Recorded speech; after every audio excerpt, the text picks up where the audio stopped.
terima kasih sudah mau bergabung dalam pertemuan minggu ke berapa ini? Ke-9 ya, karena UTS sudah tetap kita anggap sebagai pertemuan ya, pertemuan ke-8. Kita akan membahas tentang bagaimana reaksi terhadap kolonialisme yang dalam beberapa pertemuan sebelumnya intens kita bahas ya. PowerPoint saya sudah kelihatan? Sudah terlihat, Pak. Oke. Ya, Pak. Terlihat. Ya. Terima kasih konfirmasinya. Jadi ketika kita membahas tentang reaksi terhadap kolonialisme, maka kita tidak lepas dari pemahaman dasar ini bahwa yang namanya terutama dalam kaitannya ini kita bicara dalam konteks budaya ya. Neokolonialisme ini adalah merupakan bentuk dari imperialisme budaya. Nah, ada beberapa hal yang membuat kolonialisme ini dianggap sebagai bagian dari imperialisme budaya ya. Karena yang pertama ya, karena budaya kolonial ini mendukung apa yang disebut sebagai imperialisme ya. Imperialisme itu kan pengertiannya perluasan wilayah ya, perluasan wilayah. Hal yang sudah saya uraikan juga dalam beberapa pertemuan sebelumnya ya. Dan budaya kolonial juga merupakan sarana untuk menyebarluaskannya. Jadi imperialisme itu bisa berdiri dengan kokoh ya, terutama dalam konteks negara-negara yang mengalami penjajahan karena ada dukungan dari budaya kolonial. Jadi adanya imperialisme Belanda atas Indonesia ya, jadi atas Nusantara waktu itu ya. Jadi Nusantara dianggap sebagai bagian dari Belanda ya, atau waktu itu istilahnya Hindia Belanda, itu bukan hanya karena persoalan politik dan ekonomi semata-mata ya. Jadi mengapa Belanda bisa melestarikan kekuasaan imperialnya atas Indonesia selama ratusan tahun? Itu bukan semata-mata karena kekuatan militer Belanda sebetulnya. Karena sebetulnya kalau secara jumlah sebetulnya kan sebetulnya tidak seimbang antara jumlah misalnya tentara Belanda dengan jumlah orang-orang Hindia Belanda ya, orang-orang primitif ya. Sebetulnya jumlahnya jauh lebih banyak orang-orang primitif. Juga bukan semata-mata karena persoalan ekonomi politik di mana Belanda menggunakan strategi pecah belah ya. Dalam banyak kasus perlawanan terhadap Belanda itu memang Belanda menggunakan jasa sesama pribumi untuk memerangi pribumi juga ya. Contohnya ketika ada perlawanan dari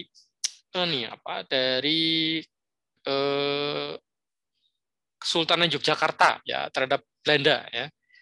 Itu Belanda mengatasinya bukan hanya dengan menggunakan tentara Belanda, tapi juga mendatangkan tentara dari Madura, prajurit dari bangsa Madura. Nah, ini terjadi karena Belanda memanfaatkan situasi ekonomi di mana Kadipaten Madura bergantung dengan tergantung dengan ekonomi tawaran ekonomi dari Belanda, dan juga karena sejarah Madura yang terus-menerus dalam situasi pertentangan dengan Kerajaan Mataram yang mendahului Yogyakarta. Dan cerita-cerita yang sama juga ketika dapat dilihat, misalnya ketika Belanda memerangi Sultan Hasanuddin, Belanda juga memanfaatkan jasa prajurit lokal dari misalnya Maluku. Gitu. Nah ini memang merupakan cara Belanda untuk mengatasi kelemahan ketinggalan mereka dari segi jumlah prajurit ya. Jadi meskipun Belanda ketinggalan dari segi jumlah prajurit ya, kalah dari segi jumlah prajurit, tapi mereka dapat menutupnya dengan teknologi dan juga dengan tadi menggunakan politik pecah belah. Tetapi bukannya itu yang membuat Belanda bisa mencengkeram ini sampai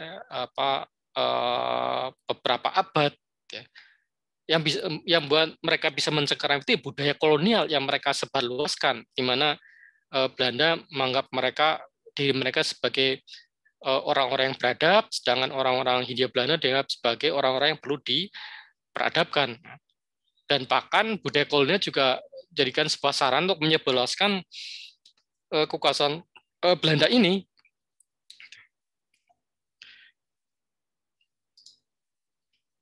Nah, salah satunya ya, ini strategi dasar di imperialisme budaya itu adalah mendefinisikan diri kalau menggunakan istilah pendekatan pasca struktural ya dan pasca modern yang pernah disampaikan oleh Pak Rizal ya pada pertemuan ketiga itu ada pembedaan antara diri dengan lian atau bahasa Inggrisnya self and other. Diri itu ya penguasa kolonial diri itu ya. Mereka membedakan diri dengan lian. Lian itu orang lain ya. Artinya mereka kalau menggunakan bahasa Indonesia kita dan mereka ya, kita atau kami itu orang Belanda, mereka atau kalian itu orang Hindia Belanda. Nah, membedakan antara orang Belanda dengan orang pribumi itu bukan realitas tapi representasi. Nah, ini contohnya seperti ini ya. Jadi Barat digambarkan sebagai yang beradab, yang adil, bermoral, bekerja keras, rasional, demokratis, bahkan digambarkan sebagai yang maskulin orang-orang Eropa itu. Jadi ini representasi tentang orang Eropa yang dikonstruksikan untuk mereka sendiri. Jadi mereka mendefinisikan diri mereka sebagai sosok yang maskulin yang tandanya adalah beradab, adil, bermoral ya, pekerja keras, rasional, demokratis. Nah, sedangkan orang-orang timur dalam tanda kutip itu digambarkan sebagai feminim ya. Feminim itu ya identik dengan ini buah, cabul, malas, percaya tahayul, irasional, despotis ya. Despotis itu ini apa? Tiran ya, tiran. Penguasa yang tanpa batas kuasanya itu despotis namanya. Jadi orang-orang Eropa menggambarkan dirinya sebagai ya diri Eropa digambarkan sebagai hal yang berbeda daripada orang Timur yang digambarkan sebagai tadi orang-orang buah, cabul, malas, percaya tahayul, irasional, despotis dan seterusnya. Nah, ini yang mendukung imperialisme representasi semacam ini ya, karena dengan penggambaran seperti itu maka lama-kelamaan sebagian dari orang-orang Timur sendiri benar percaya dengan gambaran tadi ya. Sehingga kemudian beberapa dari mereka merasa kemudian merasa malu dengan dirinya sendiri ya. Mereka merasa sebagai orang lain. Nah, yang seharusnya mereka itu ya menjadi seperti orang Barat gitu ya. Jadi orang Timur sendiri kemudian merasa dirinya sebagai orang lain gitu ya.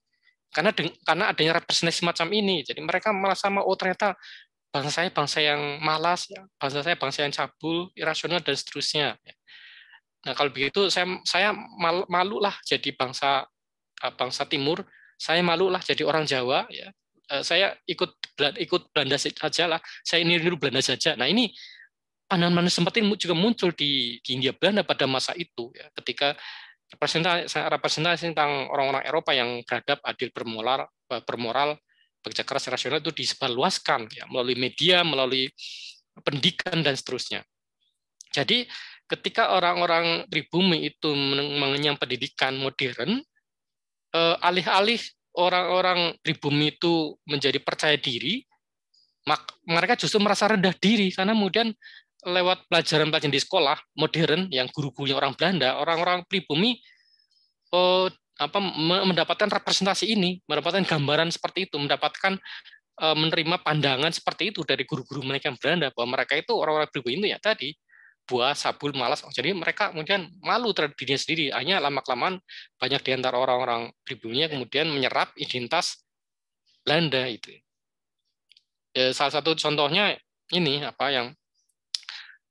yang mungkin pernah saya sampaikan itu sosok Mingke dalam novel dan film Bumi Manusia, yang dia itu merasa malu jadi orang Jawa gara-gara tadi representasi tentang Jawa yang seperti itu, kemudian hanya dia inginnya seperti orang Belanda dengan dia mengenakan pakaian Belanda, dia lebih menggunakan bahasa Belanda, bahkan dia menyebut dirinya itu dengan nama Belanda yaitu Mingke gitu. Bukan nama aslinya gitu. Nama aslinya tidak pernah disebutkan dalam cerita itu ya.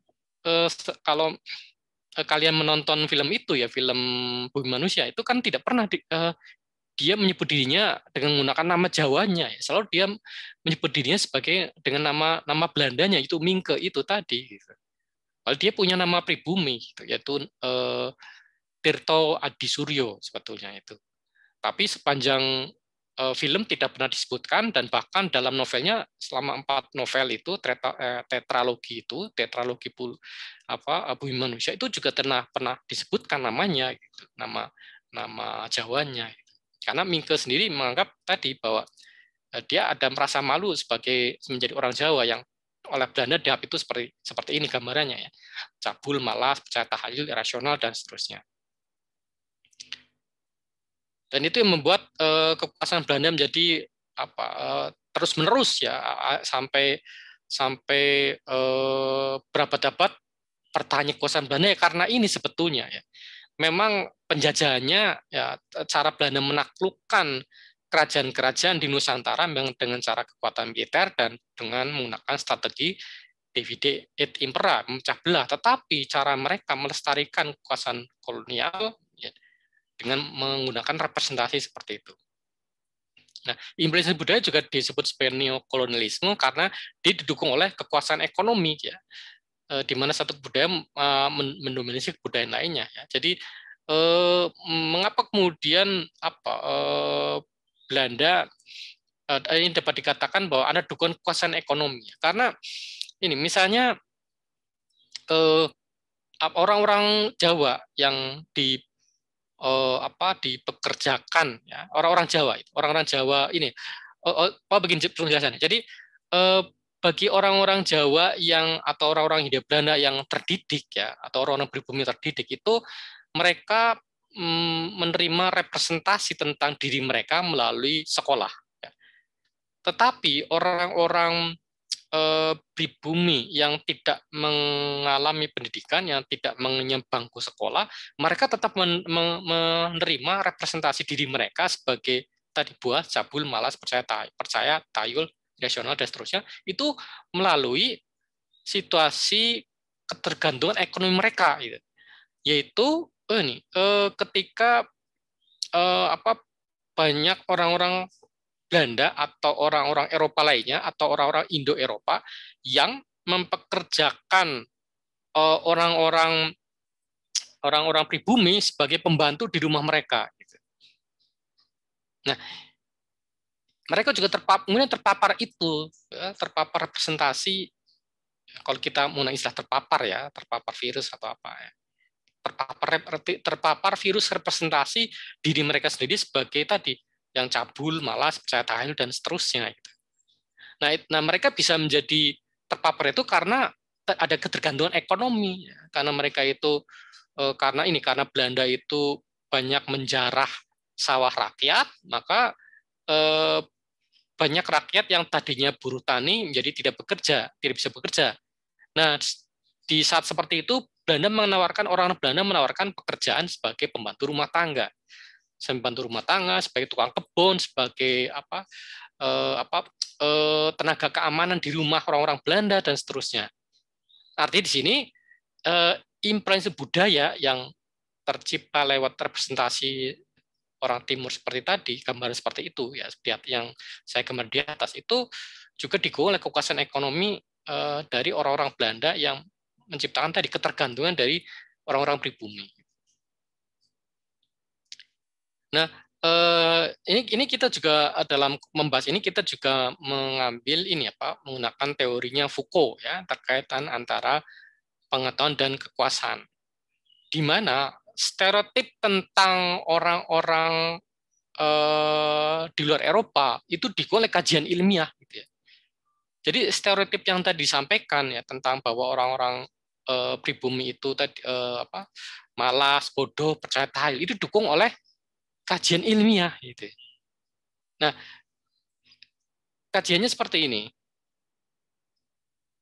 Nah, ada temuan-temuan para ahli biologi ya, dan dan arkeologi ya, pada masa itu ya, pada masa kolonial itu menyimpulkan bahwa perbedaan rasial itu sama dengan perbedaan ideologis ya, perbedaan biologis maksud saya.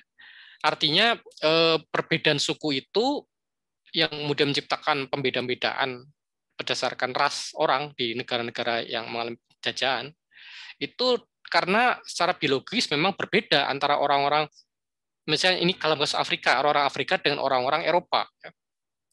Nah, sehingga kemudian muncul gambaran bahwa orang-orang Eropa itu bukan hanya kulitnya hitam, ya, tapi juga otaknya kecil.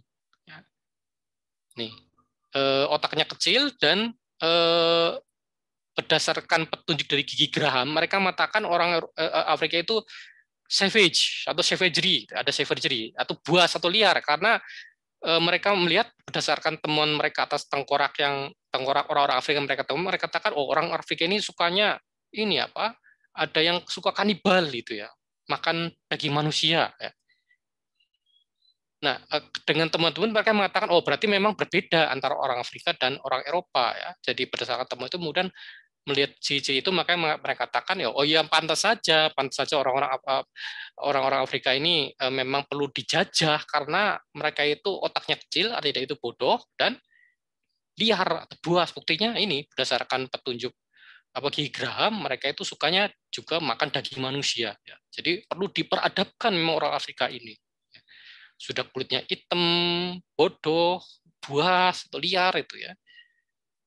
Ini contoh bagaimana kajian ilmiah itu mendukung stereotip tentang kolonialisme atau tentang orang-orang yang mereka jajah. Nah, temuan lainnya dari ini ahli biologi Charles Darwin dalam bukunya The Descent of Man dan juga The Bell Curve dari Murray dan Hammerstein mengatakan bahwa ada perbedaan hasil tes IQ ya, antara orang kulit putih dan orang kulit hitam, di mana temuan mereka mengatakan ini ternyata IQ-nya orang-orang bule dalam tanda kutip itu lebih tinggi daripada rata-rata orang-orang kulit hitam. Dan itu karena sebabnya perbedaan sifatnya genetis. Ya. Arti di sini ya wajar kalau orang-orang Eropa menjajah orang-orang Afrika ya. Dan itu tidak perlu kemudian dipersoalkan penjajahan orang Eropa dan orang Afrika karena memang secara genetis berbeda orang Eropa dan orang Amerika dan kemudian secara genetis orang Eropa lebih maju daripada orang Afrika gitu ya.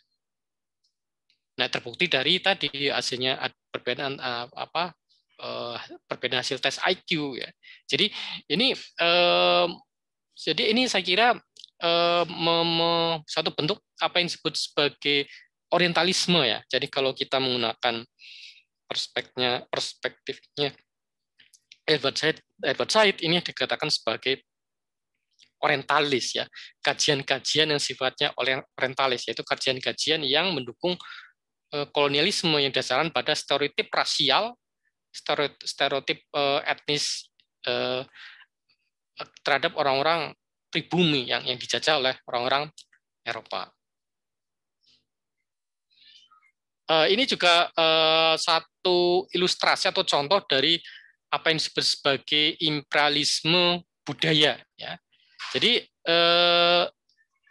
lukisan ini menegaskan apa yang disebut sebagai prinsip Barat sebagai pusat. Ya. Jadi ini lukisan tahun dibuat kira-kira tahun 1748 dan antar 1748 1749 ini menggambarkan ini dua orang Eropa, Mr. and Mrs. Andrews di Afrika. Ya. Mereka ingin digambarkan dilukis dengan lanskap Afrika ya. Tetapi foto ini menunjukkan bahwa meskipun latar belakangnya Afrika ya, meskipun mereka itu sebetulnya salah tempat ya, karena orang Eropa kan mestinya tempatnya nggak di sini ya. Orang Eropa tempatnya di Eropa bukan di Afrika. Mereka tuh jadi sosok yang asing di tanah Afrika. Tetapi cara pelukis menggambarkan posisi duduk, posisi berdiri dari kedua orang ini, ya, dan bagaimana penempatan mereka dalam gambar menegaskan orang Afrika itu cuma pinggiran itu. Orang Afrika itu cuma latar belakang, pusatnya tetap orang Eropa gitu. Jadi ini lukisan yang saya kira menggambarkan jelas bagaimana orang-orang Eropa menganggap orang Afrika itu cuma latar belakang saja. Afrika itu nggak penting, yang penting itu kami orang Eropa gitu. Ini bisa dilihat dari penempatan posisi mereka di tengah-tengah gambar ya, kurang lebih tengah-tengah gambar ya. Ya, sebetulnya di sebelah kiri ada lagi, cuman terpotong ya karena tidak cukup ya, terpotong. Ini sebenarnya posisinya di tengah. Ya. Jadi menggambarkan bagaimana meskipun settingnya di Afrika sekalipun, nuansa kekayaan alam budaya Afrika tidak diperlihatkan. Ya, yang karena yang utama adalah orang Eropa, terbukti dari penempatan posisi mereka yang di tengah gambar. Nah, gambar berikutnya kurang lebih sama, tapi ada nuansa yang berbeda ya. Jadi ini konteksnya anak-anak ya. Sama dengan tadi. Jadi ini menggambarkan selain menggambarkan bagaimana orang Eropa menjadi pusat ya. Ini juga menggambarkan bagaimana posisi orang-orang kulit hitam atau orang Afrika dibanding dengan orang-orang Eropa. Kalau kita baca atau kita lihat gambar ini kan menunjukkan tiga orang anak kecil ya, yang mana di tengah-tengah itu orang anak kulit putih atau orang Eropa, yang mendampingi dia adalah orang-orang kulit hitam. Kalau kita menggunakan cara pandang yang harafiah gitu ya, yang biasa saja, kalau kita menggunakan cara pandang yang tidak kritis, kita mengatakan oh ini persahabatan antara anak-anak yang berbeda ras misalnya. Oh bagus, ini bersahabat, ini orang Eropa dan orang Afrika. Tetapi penempatan posisi orang Eropa atau orang anak bule ini ya, yang di tengah-tengah itu menunjukkan Eropa menjadi pusat. Dan apalagi baju yang dikenakan bukan hanya dia kulitnya terang, dia bajunya juga wajah warna putih yang terang juga ya. Nah di kanan kirinya kulit hitam ya. Kemudian bukan ini persoalan warna kulit, tapi juga pakaian yang mereka kenakan itu menggambarkan apa tadi? Betapa terbelakangnya orang-orang Afrika, kemudian cara dia menggenggam tangan kedua anak Afrika ini, posisi tangannya itu seperti ini seakan-akan ini posisi tangannya di bawah itu ya. Coba kita lihat ini tangannya si gadis kecil ini ya, posisi tangannya di bawah dari orang Afrika ya. Sama dengan sini ya, dia juga dalam posisi yang di belakang gitu. Artinya apa? Artinya dia dalam posisi digandeng oleh orang Afrika. Jadi gambar ini kalau kita menggunakan perspektif Pacakolan, gambar ini memperlihatkan bagaimana orang-orang Afrika butuh orang Eropa untuk maju, untuk bersama-sama, untuk bareng, untuk bisa akur, yang bisa menyatukan orang Eropa ya. Karena memang antara suku-suku di Afrika kan memang sering terjadi perang ya, sering terjadi konflik antar suku, sering terjadi perang antar etnis di Afrika ya. Yang bisa mendamaikan mereka, yang bisa membuat mereka bisa jalan bareng orang-orang Eropa. Ya itu. Ini contoh bagaimana blackness saya tidak bisa menerjemahkan blackness jadi kehitaman ya, karena pengertian lain ya. Sama kalau saya bilang whiteness itu saya tidak bisa menerjemahkan sebagai keputihan karena maknanya lain ya. Blackness dalam arti ya bagaimana stereotip yang ada tentang orang-orang kulit hitam ya, tentang orang-orang Afrika dikuatkan atau bahkan dimunculkan lewat gambar seperti ini, melihatkan bagaimana orang-orang Afrika yang sukanya berkonflik, perang antar sama mereka bisa didamaikan oleh orang Eropa yang bahkan mengajak yang kemudian mereka perlu untuk menggandeng orang Eropa agar mereka itu bisa maju. Itu contoh bagaimana representative blackness ya dalam lukisan ini ya. Meskipun lukisan ini juga tadi menggambarkan sama dengan sebelumnya, menggambarkan orang Eropa sebagai pusat. Nah, dalam konteks lebih kekinian ini muncul. Ini saya ambil dari sampul majalah National Geographic sekitar tahun 2000, agak nggak kelihatan, 2005 ya. Ya, kurang lebih 2005. Ini seakan-akan National Geographic ya, majalah National Geographic ini sampulnya ingin menggambarkan kepentingan kemanusiaan ya. Majalah ini menggambarkan tentang ditemukannya seorang pengungsi dari Afghanistan ya setelah 17 tahun ya orang tuanya tidak bertemu dengan anaknya ya karena waktu itu ada ada pendudukan Uni Soviet di Afghanistan sehingga ada orang tua yang terpisah dari anaknya selama 17 tahun. Kemudian setelah waktu selama itu mereka baru bisa bertemu kembali. Nah, jadi seakan-akan ada pesan kemanusiaan disampaikan oleh majalah National Geographic. Ya. Tetapi kemudian penggambarannya bermasalah gitu ya, karena secara fisik gambaran tentang pengungsi dari Afghanistan ini malah seperti orang Eropa gitu ya. Kalau kita lihat mestinya kan ini fitur Eropa sebetulnya bukan orang Afghanistan itu ya. Nah, mengapa penggambarannya seperti ini gitu ya? Jadi apakah misalnya wajah orang Afghanistan tidak layak ditampilkan di sampul majalah yang dikeluarkan oleh Amerika ya, atau tidak ya? Jangan-jangan karena dianggap itu tidak layak, kurang fotogenik sehingga kemudian wajah aslinya itu di Photoshop gitu ya, dimodifikasi ya. Memang ini konon memang ini aslinya wajah dari si pengungsi Afghanistan tapi sudah mengalami modifikasi secara elektronik, secara digital sehingga kelihatan menurut editornya kelihatan lebih pantas tampil di majalah ini gitu ya. Jadi sosok asli dari pengungsi Afghanistan dianggap itu tidak layak atau kurang layak ditampilkan dalam sebuah majalah yang prestisius seperti National Geographic. Nah, ini satu bentuk dari representasi lian. Jadi bagaimana orang Eropa atau Amerika menggambarkan penduduk di negara-negara luar Eropa dan Amerika. Kemudian contoh lainnya adanya imperialis budaya adalah bidang kesusastraan. Nah, kalau kita lihat di toko-toko buku, gitu ya, mungkin di sini kalian ada yang masih di Purwokerto ya, saya kira sering ya ke Gramedia. Coba perhatikan ya, di rak-rak buku di Gramedia itu sekarang banyak sekali novel-novel terjemahan. Yang dulunya cuma segelintir ya novel terjemahan itu 5 tahun lalu cuma segelintir novel terjemahan. Sekarang menjadi banyak sekali, bahkan jadi sekarang agak dominan ya. Saya kurang tahu presentasinya bagaimana ya, tapi secara tampilan saja sangat dominan ini.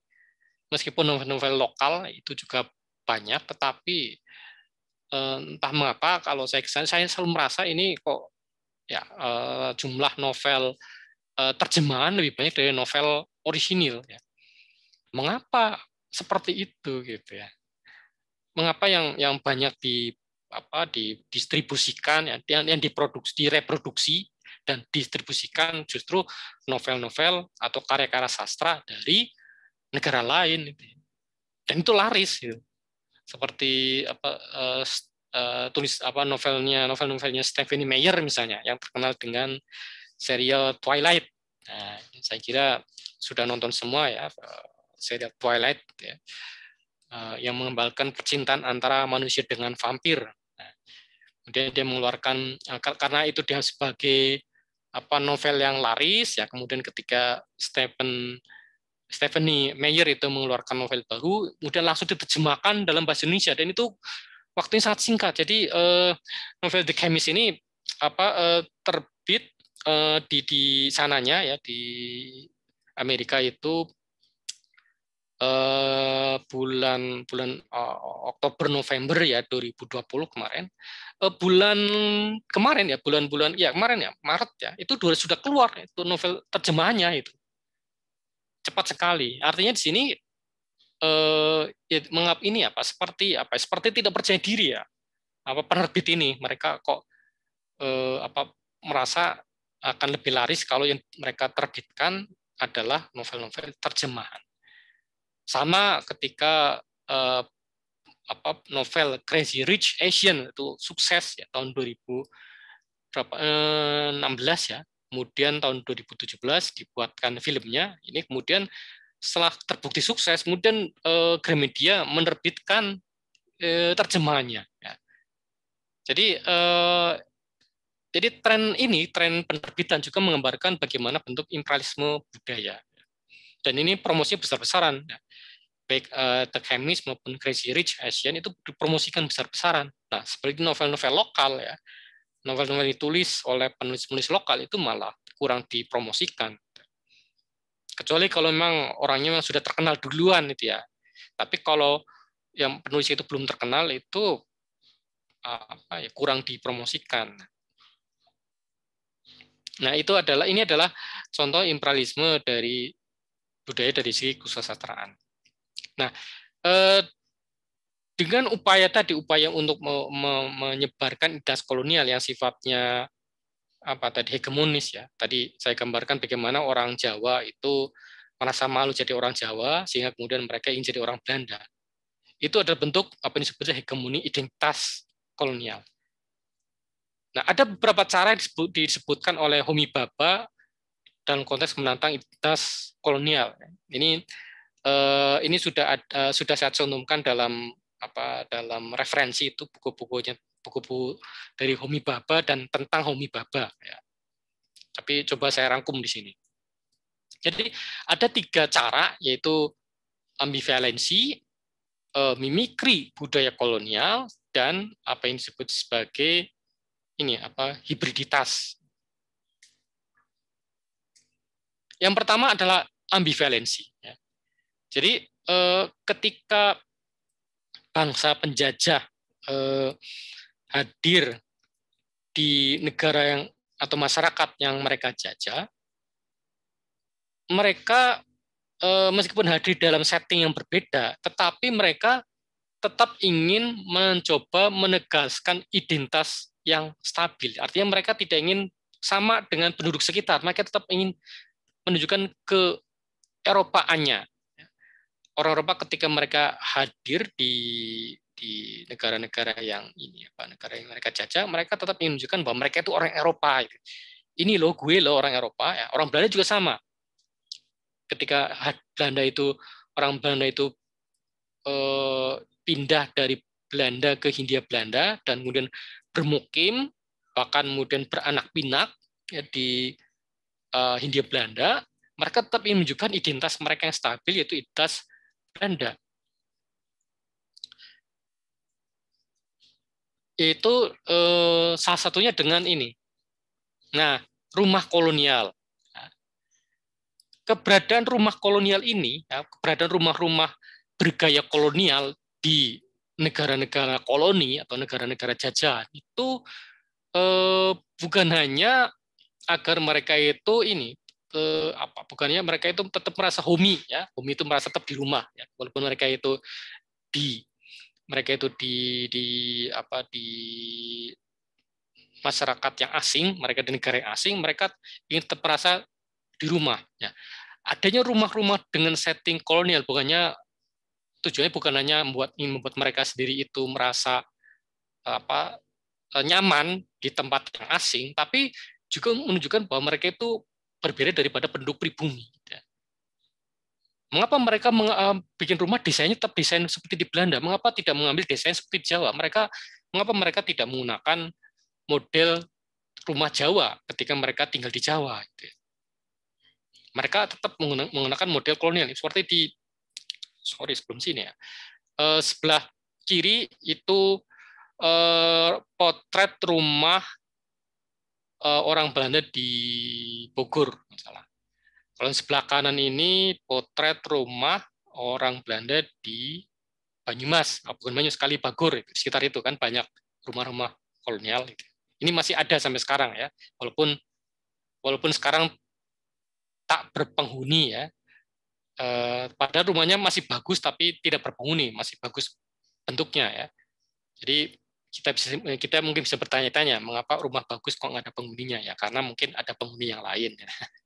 Nah, mungkin ini agak mistik barangkali ya, tetapi kadang-kadang memang begitu ya, kadang-kadang rumah bagus kok nggak ada yang menghuni ya biasanya karena ada penghuni yang lain yang nggak kelihatan gitu ya. Nah, desain rumah ini sebetulnya hanya cocok di negara-negara dengan 4 musim sebetulnya itu. Dengan apa? Dengan atap yang tinggi, gitu, dengan jendela yang besar, itu sebenarnya lebih cocok di negara-negara Eropa gitu ya. Bukti bahwa jendela yang besar itu cocoknya di Eropa, yaitu jendela besar itu kalau di Eropa nggak masalah, tapi kalau di Hindia Belanda itu memudahkan serangga masuk, termasuk nyamuk gitu. Sehingga kemudian terpaksalah karena ternyata nyamuk banyak masuk ke rumah, terpaksalah orang Belanda itu menciptakan kelambu nyamuk. Jadi kelambu nyamuk itu di Belandanya sendiri nggak ada. Gitu. Adanya di rumah mereka yang ada di Indonesia gitu. Nah, ini contoh-contoh bahwa sebetulnya desain rumahnya orang Belanda sebenarnya tidak sesuai dengan situasi musim di Jawa sebetulnya, di Indonesia atau di Belanda secara umum. Tapi mereka tetap memaksakan diri membuat rumah ini. Karena mereka ingin menegaskan bahwa itu berbeda dengan penduduk pribumi. Meskipun mereka mungkin di situ itu bukan pembesar, ya, bukan petinggi, mungkin cuma pegawai biasa atau pengusaha biasa, tetapi mereka tetap ingin merasa sebagai orang kolonial, ya, sebagai anggota masyarakat yang lebih istimewa daripada masyarakat pribumi. Itu penegasan identitas kolonial yang stabil. Nah, penjajah juga berusaha agar orang yang terjajah seperti dirinya, ya. Tapi jangan sampai benar-benar seperti orang terjajah. Jadi mereka mencoba agar orang-orang yang mereka jajah juga seperti orang yang mereka seperti diri mereka sebagai penjajah. Tapi jangan sampai benar-benar seperti orang penjajah. Jadi ini ambivalen itu ya. Nah, contohnya dengan pendidikan gitu ya. Meskipun memang motivasi Belanda memang motivasi awal Belanda untuk mengenalkan pendidikan modern ke orang-orang pribumi memang motivasi yang sifatnya untuk kepentingan kolonial semata ya. Memang sih kalau mereka katakan ini bentuk balas budi ya, balas budi dari pemerintah Belanda yang merasa ekonominya terbantu oleh pribumi sehingga mereka memberikan hadiah berupa pendidikan bagi anak-anak pribumi meskipun masih terbatas waktu itu pada para bangsawan atau para pegawai lah katakanlah seperti itu. Tapi motivasi sebenarnya adalah untuk menyediakan tenaga administratif untuk kebutuhan mereka sendiri ya. Karena kan tidak mungkin ya, misalnya yang jadi dokter, yang jadi mantri, yang jadi polisi, jadi tentara di Hindia Belanda semuanya orang Belanda itu tidak mungkin karena jumlah orang Belanda sendiri kan sedikit ya. Dan orang Eropa lainnya juga belum tentu mau kerja untuk pemerintah Belanda ya, karena jangan kerja untuk pemerintah Belanda kan malah musuhan ya antara Belanda dengan Prancis dan Inggris, Spanyol itu. Nah, karena itu satu cara agar Belanda itu bisa mempertahankan kekuasaannya dengan merekrut orang-orang pribumi sebagai pegawai-pegawai mereka. Dan agar orang pribumi itu bisa menjalani pekerjaannya dengan baik, mereka perlu dididik secara modern. Perlu paham bahasa Belanda, perlu paham tulisan Latin, perlu mengenal sistem hukum Eropa dan seterusnya. Tetapi selain motivasi untuk mempertahankan roda pemerintahan kolonial, motivasinya adalah agar mereka itu mirip Belanda gitu ya. Mengapa harus mirip Belanda? Karena tadi kembali ke premis awal bahwa budaya Belanda adalah budaya modern, orang Belanda orang-orang yang sudah beradab, sedangkan budaya orang pribumi itu budaya yang sudah tertinggal, tradisional, kuno, masyarakat pribumi itu masyarakat yang terbelakang, perlu diperadabkan sehingga perlu mengenal budaya Eropa. Nah, ketika orang pribumi mengenal budaya Eropa, ya tentunya mau tidak mau akan mirip seperti orang Eropa. Tapi orang Belanda juga mencegah agar jangan sampai meskipun dalam beberapa hal orang pribumi itu harusnya mencontoh orang Eropa, harusnya meniru orang Eropa agar seperti orang Eropa, tapi jangan sampai benar-benar seperti orang Eropa. Agak bingung kan? Orang Belanda ingin orang pribumi mirip seperti orang Belanda, tapi jangan sampai mirip-mirip banget gitu loh. Sekedar mirip-mirip saja, tapi tidak boleh sama persis dengan orang Belanda. Karena sama persis dengan orang Belanda bisa menantang kekuasaan Belanda gitu. Makanya ini meskipun dalam sekolah-sekolah Belanda kemudian sudah bisa menerima murid-murid pribumi, tapi perlakuannya berbeda. Nanti akan saya contohkan ya, pembedaan perlaku. Ada pembedaan perlaku antara orang pribumi yang sekolah di sekolahnya Belanda dengan orang Belanda itu sendiri. Jadi tadi upaya agar orang terjajah mirip seperti Belanda, tapi jangan sampai betul-betul seperti orang Belanda. Jadi memang misi kolonialisme adalah agar terjadi itu dapat diperadabkan, ya. Jadi seperti saya katakan. Jadi orang pribumi harus seperti orang Eropa, ya, yaitu menjadi orang yang beradab, tapi ya jangan sampai sama dengan orang Eropa persis. Gitu. Nah, misi Belanda itu kemudian mengalami yang sifatnya ambivalen, ya. Nah, bagaimana kemudian kalau orang pribumi sudah sama beradabnya dengan orang Eropa? Nah, ini orang-orang Eropa tidak bisa menemukan jawabannya dalam pendidikan, itu ya. Contohnya ini, ketika orang Eropa ya memberi kesempatan bagi anak-anak muda Indonesia anak muda India Belanda untuk belajar, maka muncullah sosok-sosok seperti Soekarno, ya, Muhammad Hatta, kemudian Soekarni, dan banyak lagi tokoh-tokoh pergerakan nasional di masa itu. Termasuk sebagian dari mereka itu kemudian malah dikuliahkan sampai dengan Belanda, mereka itu sampai kuliah di Belanda. Ya. Salah satu yang orang pertama yang orang pertama yang kuliah di Eropa itu adalah Sosro Kartono. Ya. Sosro Kartono itu kakak dari Raden Ajeng Kartini. Ya. Itu kuliahnya di Eropa, Sosro Kartono itu. Dia belajar kedokteran, meskipun nggak selesai Sosro Kartono itu. Tetapi kemudian dia belajar otodidak antropologi, jurnalisme, sehingga kemudian meskipun dia itu tidak lulus ya kuliahnya di kedokteran di Belanda, ya, tetapi dia kemudian jadi wartawan Perang Dunia I, ya. Beliau jadi Perang Dunia I, kemudian bahkan dikenal di Eropa sebagai orang yang latar belakangnya orang yang pendidikannya dokter tapi dukun, ya, karena ada cerita juga tentang ini orang Inggris yang anaknya sakit, ya, dicoba ke banyak dokter nggak ada sembuh, kemudian dipertemukan dengan Sosro Kartono, kemudian oleh Sosro Kartono diberikan air putih sembuh gitu ya. Jadi kemudian dengan sebagai dokter dukun Sosro Kartono ini, dan beliau juga menguasai 32 bahasa Eropa, ya. Ini luar biasa, 32 bahasa, ya, poliglot istilahnya. Itu kakak kandung dari Raden Ajeng Kartini, ya. Itu beliau juga sempat nongol ya di film Kartini itu yang terakhir, yang kemarin itu Dian Sastro ya kalau nggak salah, itu peran Sosro Kartono itu Reza Radian kalau salah, ya. Kalau saya tidak ingat, ya. Nah, kemudian juga salah satu orang pribumi, ya, yang pertama yang menyambut pendidikan adalah Raden Aryo Kolopaking, yang kemudian setelah pulangnya dari Belanda menjadi bupati di Banjarnegara. Ya.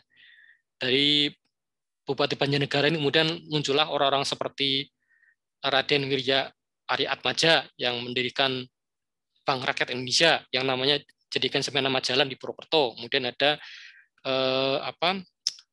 juga kakaknya itu kemudian mendirikan Bank Negara Indonesia 46, ya, Margono Joyo Hadikusumo. Nah, setelah banyak dari orang-orang yang disekolahkan oleh Belanda, kemudian setelah selesai mereka pendidikan modern justru membentuk perlawanan terhadap Belanda gitu. Jadi ketika Soekarno dan kawan-kawan itu kuliah di Belanda, mereka juga terpapar oleh ideologi nasionalisme. Nah, jadi mereka pulang ke Indonesia membawa ideologi nasionalisme yang mereka dapatkan di Eropa. Nah, adanya ideologi nasionalisme inilah yang kemudian mendorong adanya perlawanan terus-menerus kepada Belanda. Sehingga Belanda benar bingung. Ya. Bagaimana cara mengatasinya? Orang-orang yang sudah mereka didik, yang sudah sama beradabnya dengan Belanda, ternyata melawan Belanda. Gitu ya. Jadi orang yang di sekolah under Belanda ternyata melawan Belanda. Contohnya Soekarno dan Hatta itu. Dan banyak lagi pejuang pergerakan lainnya. Nah ini kemudian mereka mengalami situasi yang bingung. Gitu ya. Orang Belanda jadi bingung waktu itu. Sehingga akhirnya kemudian ya mereka menggunakan cara kekerasan. Akhirnya Soekarno bikin partai, kemudian ditangkap. Ya. Akhirnya kembali kepada cara-cara represi. Tadinya mereka ingin menaklukkan orang pribumi dengan cara-cara kebudayaan, dengan cara-cara halus, karena ternyata orang pribumi bisa melawan, bisa menggunakan pendidikan dari Belanda untuk melawan Belanda, maka mereka kembali menggunakan cara-cara kekerasan, yaitu tadi menangkap Soekarno, menangkap Hatta, menangkap banyak orang lainnya. Terjajah kemudian menjadi istilahnya almost the same but not quite, ya, hampir sama tapi tidak persis, ya. Hampir sama tapi tidak persis sama. Almost the same but not white, ya. Hampir sama tapi bukan orang kulit putih. Nah, ini ambivalennya terletak istilahnya seperti itu yang ada dalam bukunya buku-bukunya Homi Bhabha ini. Ya. Jadi orang Eropa mendidik orang-orang jajahan mereka agar seperti orang-orang Eropa, tapi tidak mungkin seperti sama, tidak mungkin sama karena dari segi rasnya etisnya juga berbeda. Contoh dari adanya ambivalensi ini adalah digambarkan dengan baik ya, dalam novel Salah Asuhan. Ya. Ini sebetulnya novel tahun 1930-an, ya. Tapi kemudian tahun 2000-an itu sempat dibuat filmnya, ya. Ya dibintangi Dimas Aditya, ya, dan Wendy Wilson, Dinda Surbakti. Ya. Jadi dan menariknya adalah sebetulnya lewat novel ini si pengarang novel Abdul Muiz itu ingin memberikan kritik terhadap Belanda, tapi dengan cara halus.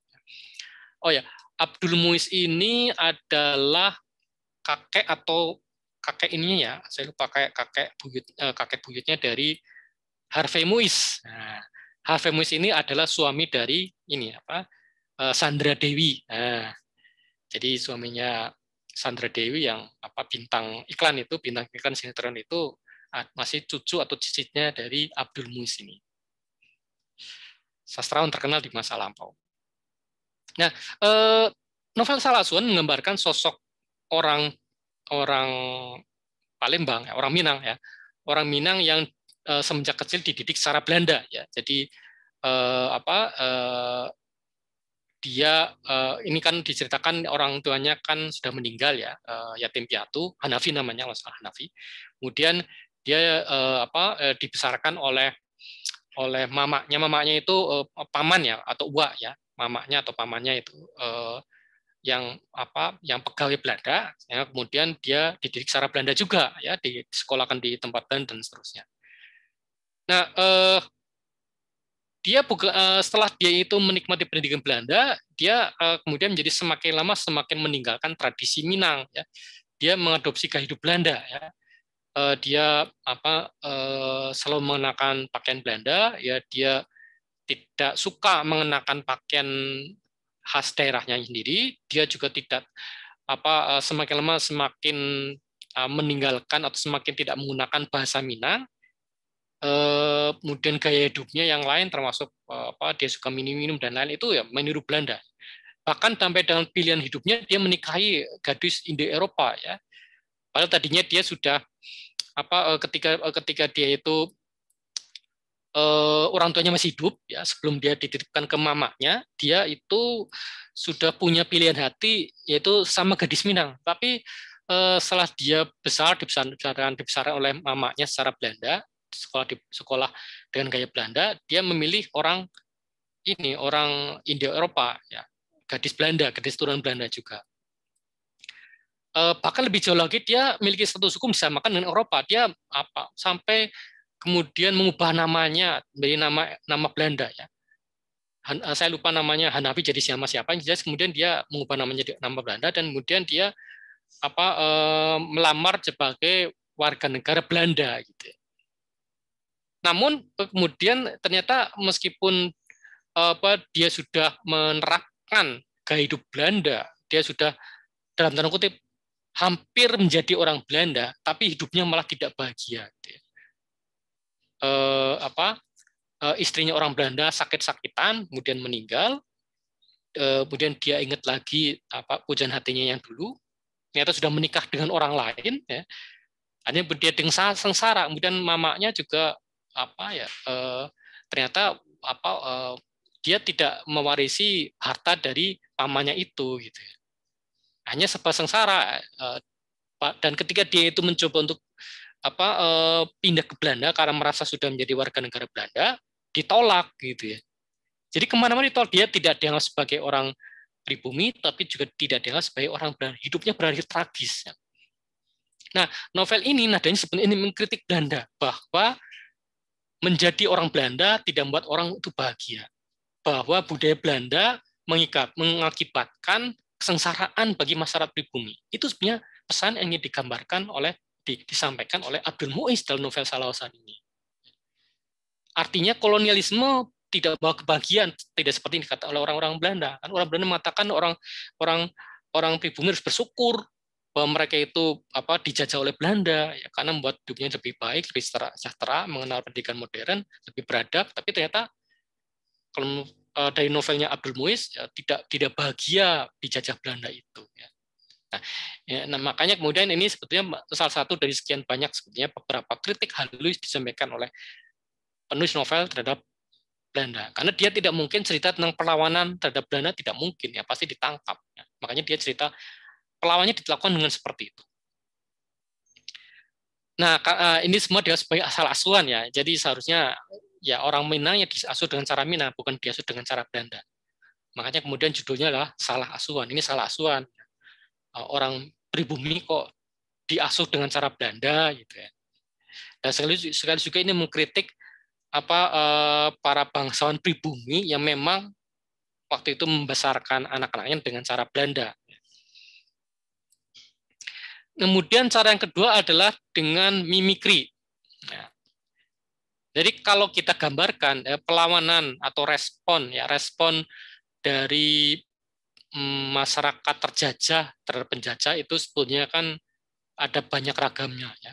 Jadi kalau kita mau pakai skala ya atau kolom itu seperti ini ya, seperti yang saya gambarkan di sini. Jadi di kolom sebelah kiri itu respon yang paling radikal, ya, yaitu adanya Spartisme, adanya pemberontakan terbuka.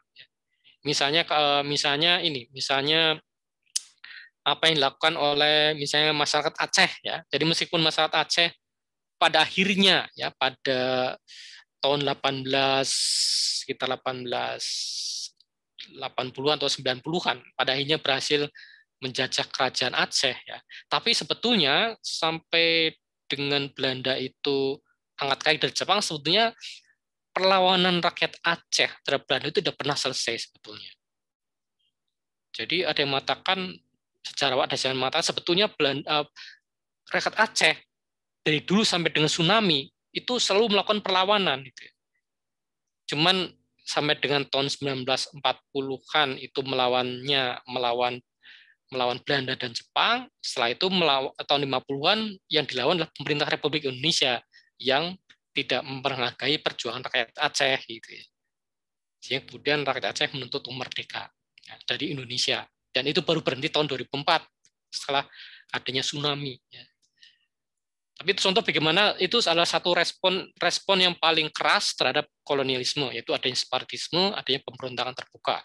Bukannya itu, tapi juga misalnya pemberontakan petani di Banten misalnya yang menuntut ya adanya Ratu Adil, dan banyak pemberontakan kecil-kecilan yang ada di masa kolonialisme Belanda ketika masuk abad 20.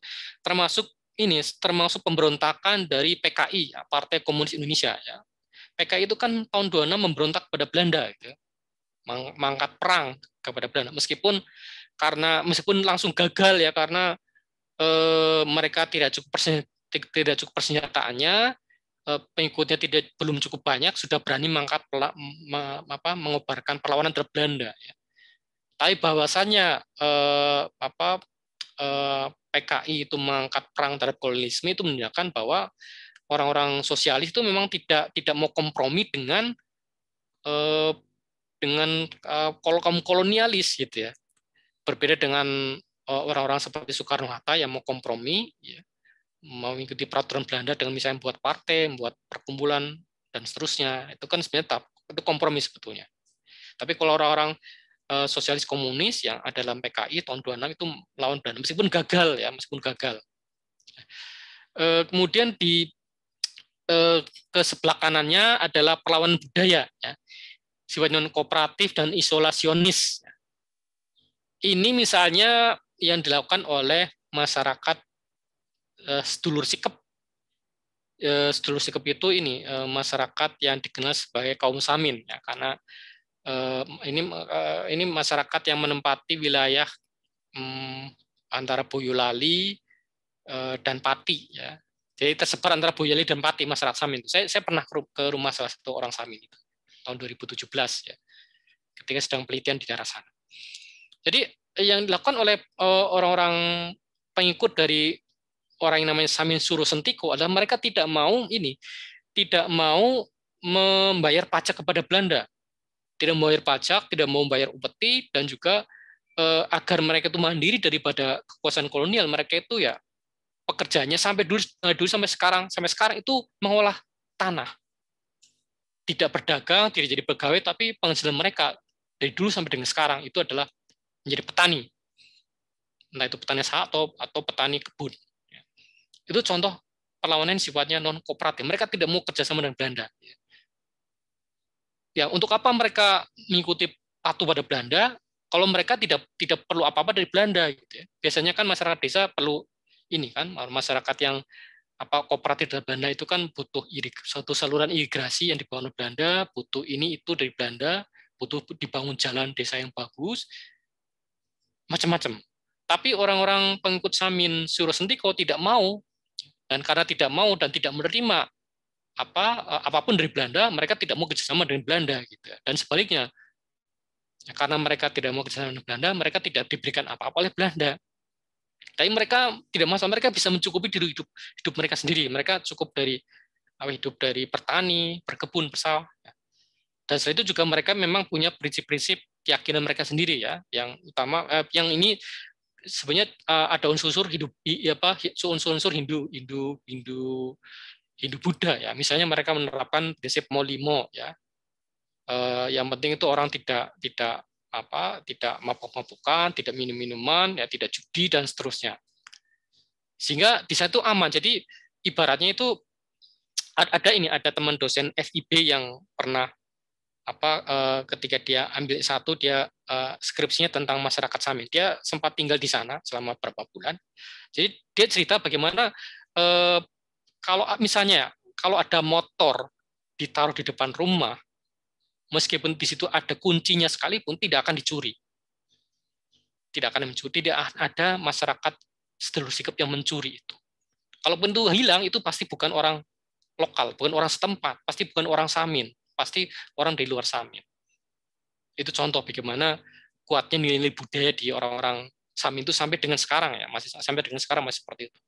Itu sebabnya maka orang-orang sedulur sikep ini termasuk dari kelompok yang menentang adanya pabrik semen di Pegunungan Kendeng. Jadi perlawanan rakyat di Pegunungan Kendeng terhadap masuknya pabrik semen, salah satunya penggeraknya adalah orang-orang pengikut sedulur sikep ini, ya, pengikut Samin ini. Itu contoh perlawanan budaya. Kemudian di sebelah kanan itu yang masuk dalam mimikri, ya. Mimikri itu ada sinkretisme budaya, jadi ada percampuran budaya, ada negosiasi budaya dengan budaya Belanda, ada partisipasi aktif dalam budaya yang dikembangkan oleh kolonial, dan bahkan ada juga apropriasi, yaitu penyerapan budaya kolonial. Nah, sekarang akan kita lihat secara lebih detail lagi. Jadi yang melakukan mimikri biasanya kelompok-kelompok yang memang terpinggirkan, ya, yang memang situasinya mereka tidak mungkin melakukan separatisme, mereka tidak mungkin melawan secara terbuka terhadap Belanda, tidak terhadap kolonialisme misalnya, bukan Belanda saja, ya. Juga mereka bukan dalam posisi melakukan perlawanan yang sifatnya non kooperatif dan isolasionis, ya. Sehingga satu cara bagi mereka adalah dengan menyerap bahasa, sejarah, dan identitas kolonial, ya. Dengan cara menyerap identitas kolonial yang sifatnya personal, kultural, dan nasional. Tapi menyerapnya juga bukan menyerap sepenuhnya gitu ya. Karena mereka melakukan strategi nativisme sekaligus asimilasi. Nativisme itu artinya, nativisme adalah upaya untuk kembali pada budaya sebelum munculnya kolonialisme. Itu nativisme, kembali kepada budaya asli, budaya lokal yang ada jauh sebelum munculnya kolonialisme. Tapi mereka juga memadukan dengan semangat, dengan sikap asimilasi, tapi mereka juga menyerap beberapa hal dari kebudayaan kolonial. Jadi strategi nativisme sekaligus asimilasi ini yang ada dalam mimikri. Jadi meniru, tapi juga mempertahankan beberapa prinsip dari budaya setempat. Dan mimikri ini dilakukan dari dulu sampai dengan sekarang, dari zaman kolonial sampai dengan sekarang. Nah ini strateginya seperti ini kira-kira ya, strategi pasca-kolonial mimikri seperti ini. Jadi ada pusat di sini ya, center. Nah ini pusat dengan C besar ya, pusat artinya ini kolonial ya, negara kolonial atau masyarakat kolonial. Nah meskipun dia negara atau masyarakat kolonial, tetapi pengaruhnya ternyata tidak, pengaruhnya semakin luas, malah justru semakin kabur pengaruh dari budaya kolonial ini. Kita di warnanya ya. Ini tadinya warnanya seperti ini, kemudian di lingkaran di luarnya berubah warnanya, di lingkarannya lagi berubah lagi menjadi kuning, di lingkaran lebih luas lagi berubah menjadi putih. Artinya apa? Artinya budaya kolonial memang disebarkan kemana-mana, tetapi semakin lama semakin kabur budaya koloni. Artinya pengaruh kolonial semakin lama semakin kabur. Orang memang mau tidak mau meniru budaya kolonial, tetapi menirunya tidak bersama. Bahkan semakin tidak jelas ini meniru atau bahkan sebenarnya melecehkan budaya kolonial. Contohnya ini, nah, ini gampangnya, ini yang kita lihat dalam kehidupan sehari-hari. Ini juga ini mimikri, ya. Misalnya yang mungkin ada yang pernah lihat ini ya, di sebelah kiri mendoan, ya. Mendoan, grup gubuk atau warung mendoan ini, warung khusus jual mendoan itu kemudian dia menggunakan slayernya, menggunakan terpalnya itu seperti menggunakan lambang seperti McDonald gitu ya. Jadi mendoan, jadi menggunakan M-nya mendoan, ya, seperti McD. Jadi bukan hanya kita lihat, bukan hanya bentuk logonya, tapi juga cara menulis. M-nya besar, kemudian doan, D-nya besar. Seperti McD juga sama seperti McDonald. Ini kan McDonald kan juga M-nya besar dan D-nya besar. Yang lainnya itu kecil. Pakai S.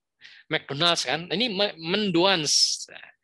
Cuman tetap ini asimilasinya seperti ini. Ini asimilasinya di sini. Letak asimilasi di sini. Tapi ada nativisme juga, yaitu menggunakan bahasa lokal. Inyong seneng kie, mendoan wong. Oh ini Purbalingga ya, wong Purbalingga. Nah, gurih nikmat. Jadi nativismenya itu dalam bentuk mendoannya, asimilasinya dalam bentuk kata-kata, dalam bentuk logonya. Kemudian kita lihat sebelah kanan bawah. Ini jelas melakukan mimikri atas KFC. Ya, KFC kan merek global, dan dalam konteks tadi konteks pasca kolonial kan merek global sama dengan merek kolonial, kan? Merek neokolonial maksud saya. Kalau yang mungkin bisa dibaca lagi ya referensi di pertemuan sebelumnya tentang globalisasi sebagai imperialisme budaya. Ya, ini sebenarnya KFC termasuk di situ. Bentuk merek global yang merupakan bentuk dari imperialisme budaya.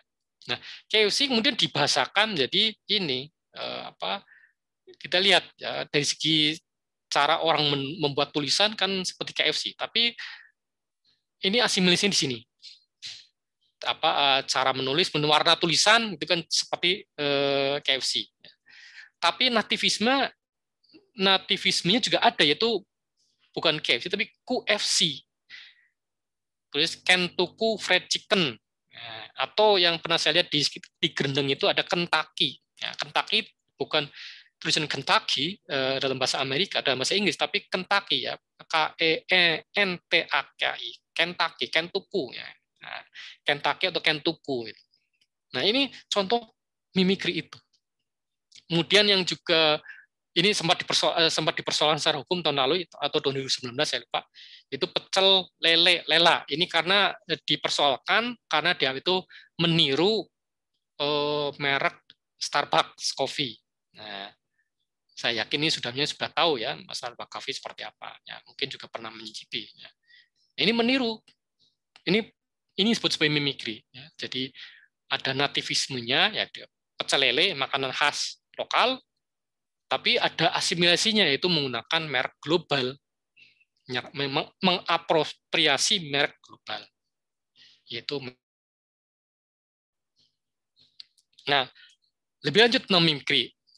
Nah, mimikri terlihat ketika anggota massa terjajah meniru bahasa, pakaian, politik, atau perilaku budaya penjajahnya.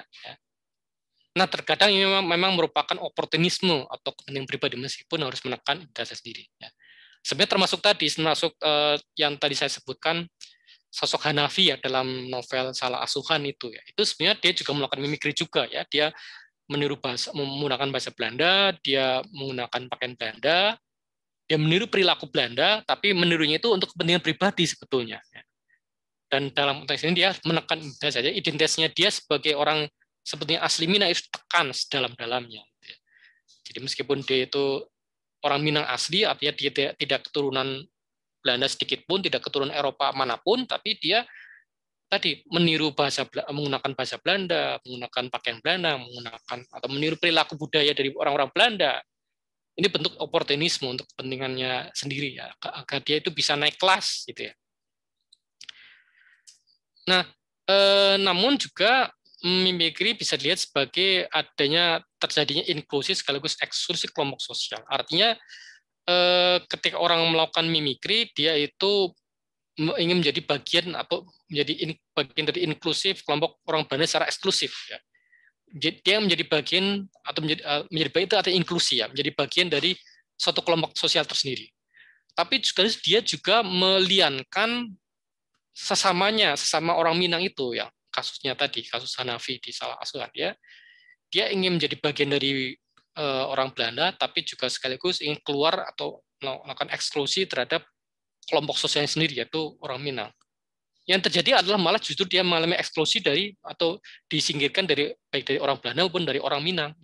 Dia itu tidak cukup Belanda, tapi sudah dianggap lagi bukan lagi orang Minang, gitu ya. Jadi dia mengalami dual ini tadi. Nah, mimikri itu selalu terjadi dalam hubungan antara yang dijajah dengan yang menjajah. Jadi dimanapun, bukannya di Indonesia atau di tempat-tempat lain juga terjadi ini. Nah, ini dianggap sebagai suatu respon kritis terhadap kolonialisme karena mimikri membongkar artifisialitas semua ekspresi simbolik kekuasaan. Nah, yang saya maksudkan adalah ini. Mimikri itu menganggap bahwa semua bentuk-bentuk kekuasaan kolonial yang diekspresikan secara simbolik menggunakan bahasa, menggunakan pakaian itu artifisial. Artifisial itu artinya itu apa ya? Buat-buatan saja ya, bikin-bikinan suatu hal yang biasa saja, suatu hal yang tidak istimewa, artifisial itu.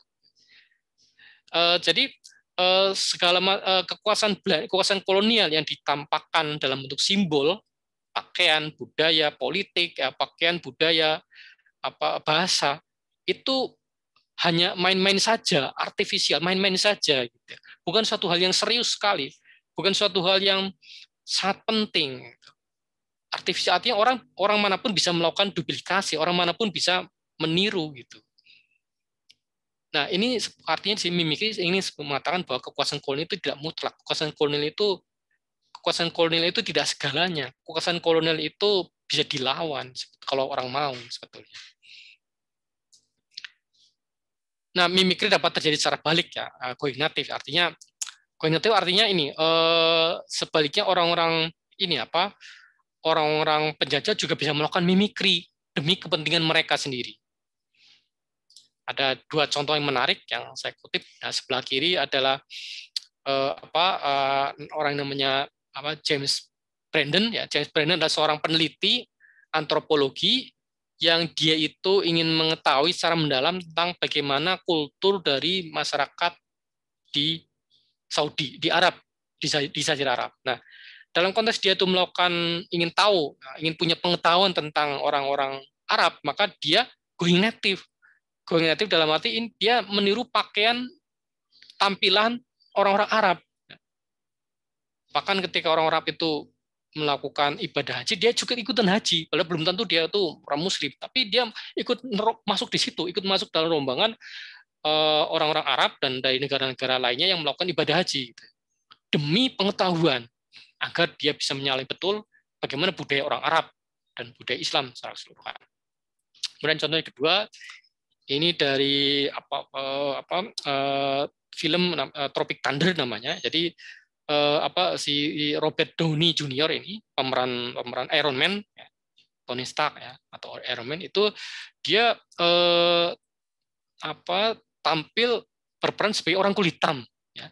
Jadi agar dia bisa terima oleh industri Bollywood yang saat itu atau saat ini juga sedang senang menampilkan aktor-aktor kulit hitam, maka dia tampil sebagai orang kulit hitam, padahal dia jelas orang kulit putih ya, sehingga dia sampai ini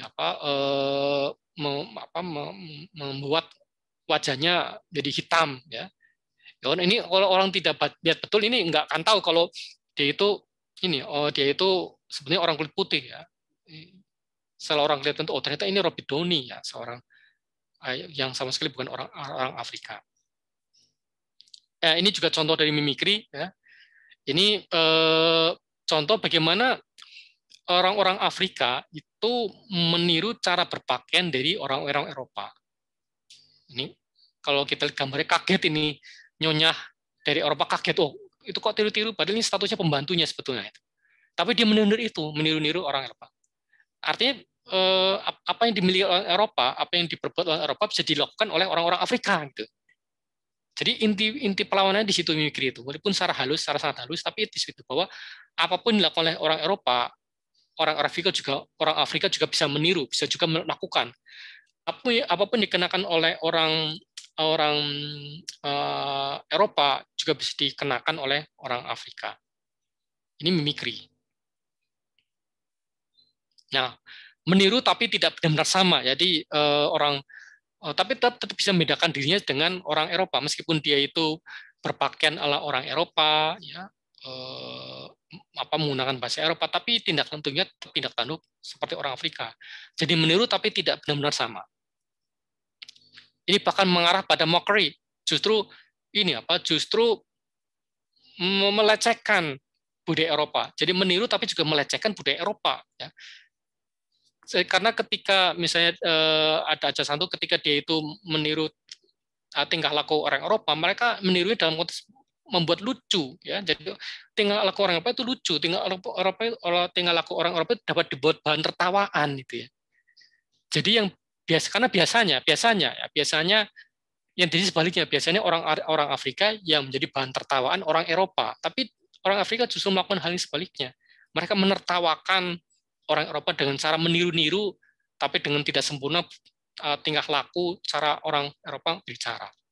Jadi mimikri itu dalam konteks ini lebih sama dengan mockery. Ya. Ini dikatakan oleh Homibawa seperti mimicry is at once resemblance and menace. Jadi mimikri pada saat yang sama adalah peniruan dan juga ancaman terhadap budaya Eropa.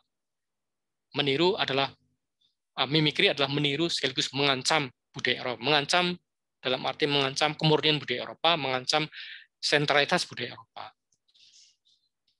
Karena itu menurut Homibawa memang mimikri adalah perlawanan, meskipun kadang perlawanan secara tidak sadar. Nah, mimikri yang menarik ini tahun 2015 itu adalah kisah dari Dr. Ranti Aryani, ya. Dr. Gigi Ranti Aryani. Ya. Jadi Ranti Aryani adalah seorang mahasiswa Indonesia yang dia itu kuliah kedokteran gigi di Amerika Serikat, ya, dengan beasiswa dari sana. Ya.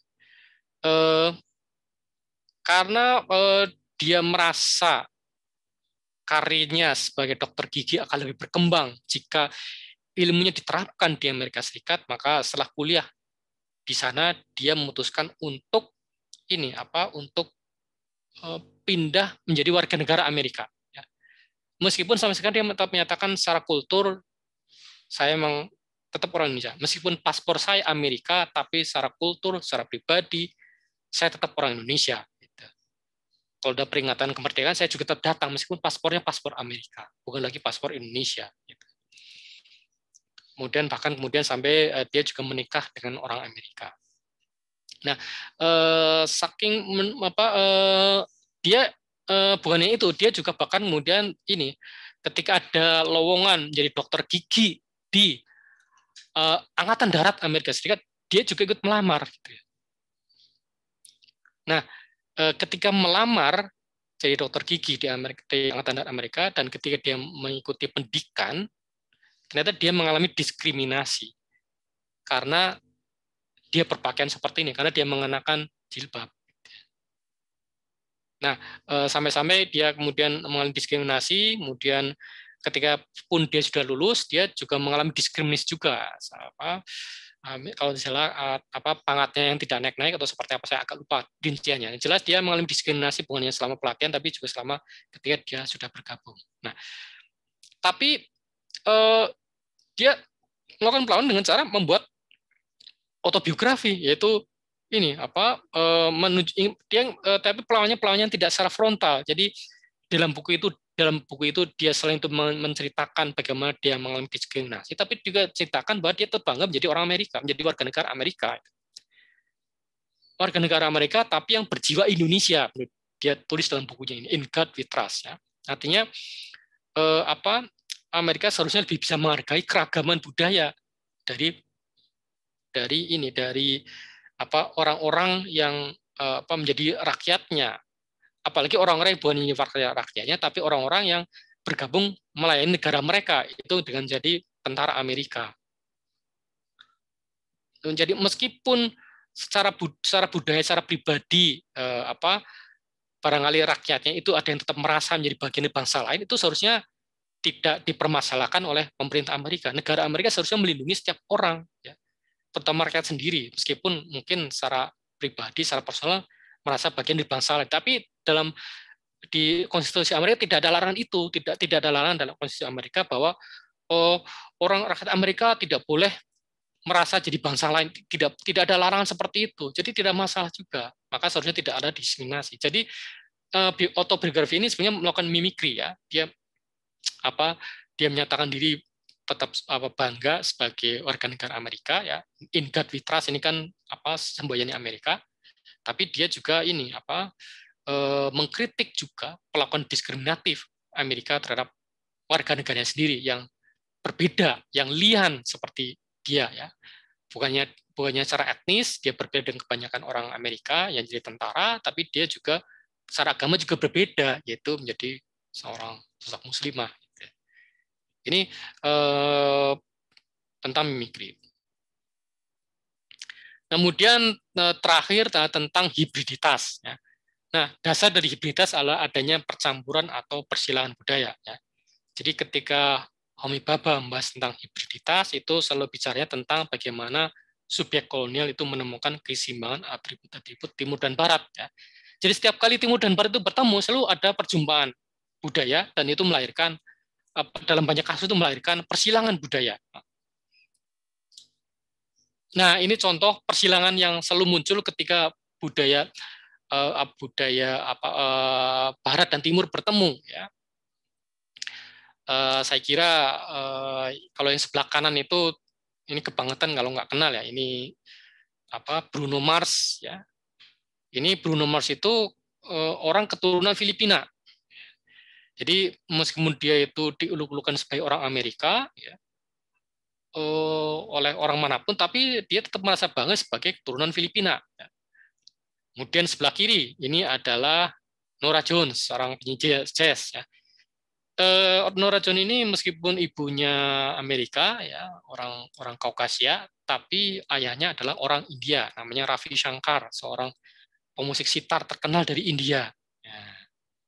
Kemudian yang gambaran sebelah bawah itu menunjukkan adanya hibriditas ini. Memang ini meme ya, tetapi ini menunjukkan bagaimana orang sekarang kadang-kadang identitasnya tidak bisa dikenali. Ini orang mana sebetulnya? Ada campuran orang orang kulit hitamnya, ada campuran orang ini apa Asia juga, tapi ada campuran Kaukasia. Nah, orang-orang sekarang banyak yang seperti ini ya, yang wajahnya itu nggak jelas orang dari mana sebetulnya itu. Ini contoh lainnya juga hibriditas budaya. Ya. Kalau kita perhatikan foto ini sebelah kiri, ini foto siswa-siswa Stovia. Ya. Stovia itu sekolah kedokteran di Batavia. Ya. Stovia itu sekarang jadi Fakultas Kedokteran di UI. Ini hibriditas karena yang foto campuran itu ya.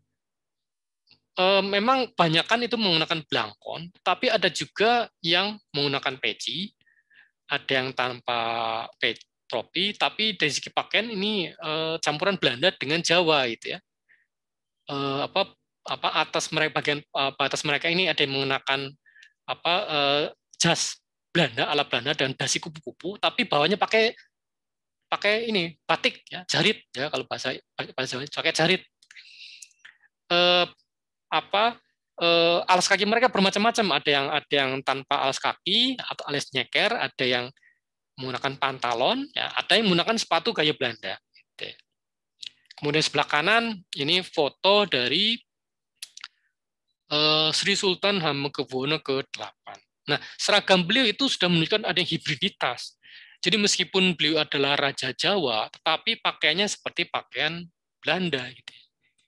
Kalau kita lihat ini emblemnya, emblem pakaian khas kerajaan Belanda sebetulnya itu, pakaian khas tentara Belanda, militer Belanda. Apa menggunakan pedang dengan topi seperti ini ya. Walaupun dia menggunakan belangkon, tetapi di luar selain belangkon tidak ada yang menunjukkan dia itu Raja Jawa gitu ya. Ini malah menunjukkan seperti perwira Belanda. Karena memang setiap sultan di Jogja maupun Solo ataupun di manapun ya, itu diberikan pangkat kolonel oleh pemerintah Belanda gitu ya. Jadi tapi ini pemberian pangkat itu seperti memberikan penghormatan tapi juga melecehkan karena setara raja tapi pangkatnya kolonel gitu ya. Padahal orang Belanda yang datang ke Indonesia pangkatnya di atas kolonel, jenderal gitu ya. Di atasnya lagi ada raja atau ratu Belanda. Jadi raja Jawa itu bagaimana juga tetap jauh di bawah raja Belanda gitu. Pesannya seperti itu. Tapi ini tersembunyi dengan pemberian pangkat kehormatan pada raja Jawa. Nah, ini tetap merupakan bentuk apa disebut sebagai hibriditas budaya. Nah, apa yang disebut sebagai hibriditas itu bukan sekedar pertemuan dan percampuran atau persilangan dua budaya, tapi menunjukkan adanya suatu ini kembali kepada mimikri tadi, bagaimana budaya kolonial itu budaya kolonial itu tidak lagi dianggap sebagai budaya pusat. Ya. Dalam konteks yang lebih modern ini percampuran atau persilangan budaya itu nampak dari gambar ini. Nah, ini persilangan budaya, ini percampuran budaya karena meskipun jelas ini adalah budaya Muslim, ya, tetapi kita lihat saja gitu, unsur-unsur pakaiannya tidak seperti budaya, tidak seperti ini ya, tidak seperti Arab gitu ya. Ada yang tetap menggunakan celana atau kulot di sini, kemudian hiasannya itu malah seperti hiasan putri-putri Tionghoa sebetulnya ini. Ini kan seperti Tionghoa ya, dari kalungnya, kemudian corak bajunya gitu ya. Itu isinya putri Tionghoa sebetulnya. Apalagi ini ya sebelah kiri ini, wah ini Tionghoa banget ini. Jadi campur-campur ini. Ada memang ya tetap orang menilai identitas Islam, tapi juga percampuran Tionghoanya juga kuat. Bahkan kalau mau kita jujur, sebetulnya pakaian khas Jawa itu sebenarnya nggak ada itu ya, karena kebaya, kemudian surjan itu model-model Tionghoa sebetulnya itu. Karena kalau menggunakan model Jawa asli itu ya tidak menggunakan kemben, terbuka di bagian dadanya itu perempuan-perempuan Jawa di masa lampau itu. Jadi sebelum perempuan Jawa di masa lampau mengenal budaya Tionghoa, terbuka badannya, terbuka bajunya gitu. Tidak menggunakan kemben, terlihat payudaranya. Ya. Tapi setelah mengenal budaya Tionghoa, bertemu dengan budaya Tionghoa, percampuran muncullah kebaya. Ya. Sebenarnya ini kebaya itu menarik sebetulnya. Ya, coba kebaya itu tadi saya katakan bentuknya sebenarnya mengambil dari Tionghoa, tetapi kebayanya dari bahasa Arab. Kebaya itu dari abuya, ya, abuya. Dan pengertiannya sama dengan pakaian dalam bahasa Indonesia. Ya. Tapi jadi menarik menggunakan katanya dari bahasa Arab, kebaya dari abuya, tapi bentuk pakaiannya kebaya itu dari Tionghoa sebetulnya. Jadi ada persilangan Tionghoa, Arab, Indonesia gitu ya. Nah, itu ini ya, sekedar menunjukkan bagaimana persilangan budaya itu terjadi. Bahkan dalam apa yang disebut sebagai Jawa itu sendiri. Nah, hibriditas selalu sudah ada, tetapi pemerintah kolonial ingin tetap menciptakan stabilitas. Ya. Jadi ingin tetap membedakan dirinya dengan orang yang mereka jajah. Nah, ini diungkapkan dengan sangat baik ya, dalam kisah yang ditulis oleh Pramudia, almarhum Pramudia Anantatur, salah satunya dalam novel ini Jejak Langkah. Coba kita baca. Ya. Jejak Langkah adalah novel setelah Bumi Manusia. Mungkin nanti akan dibikin filmnya sendiri ya, Jejak Langkah, yang mengisahkan bagaimana Annelies yang diperankan oleh Mawar de Jong itu meninggal di pengasingan. Ya. Tragis sekali memang ceritanya. Oke, Jawa kan, ya, tanya pesuruh sekolah kedokteran Stovia. Semakin menyakitkan. Melihat aku tak menjawab dan menatapnya dengan pandang menantang, ia tak bertanya lagi. Disorongnya selembar kertas yang menghendaki aku mempelajarinya. Sudah maklum, tanyanya. Tata tertib berlaku sejak terima jadi elf. Elf itu murid ya. Dimulai sejak Tuan masuk halaman dan gedung di sini. Tuan wajib mematuhi. Di mana-mana memang ada tata tertib. Mengapa yang di sini begini menyakitkan? Sebagai orang Jawa, sebagai siswa harus berpakaian Jawa. Testar, baju tutup, kain batik, dan cakar ayam. Tak boleh beralas kaki. Dengan masih jengkel dan tersinggung, aku masuk kamar khusus dan selamat tinggal kau pakaian Eropa. Mula-mula sepatuku lepas, pantalon, kaos kaki. Sebagai ganti topi field, kini muncul testar, ya aku sudah tak terbiasa lagi selama bertahun-tahun belakang ini. Kaki yang mulia dalam kaos dan sepatu itu kini cakar ayam dalam ketelanjangannya. Dan lantai itu terasa dingin, menyedot darah hangat. Dalam keadaan seperti burung kehujanan, aku tangan-tangani surat perjanjian SPLF. Nah, ini cerita tentang tokoh utamanya Mingke ini, yang sebenarnya dia sudah terbiasa menggunakan pakaian Belanda ya. Karena dia merasa dia merasakan dia juga terpapar oleh representasi Jawa yang hina tadi ya, yang bodoh, yang malas, terbelakang dan seterusnya, sehingga dia lebih nyaman dengan pakaian Belanda si Mingke ini ketika dia SMP ya, ketika dia sekolah menengah.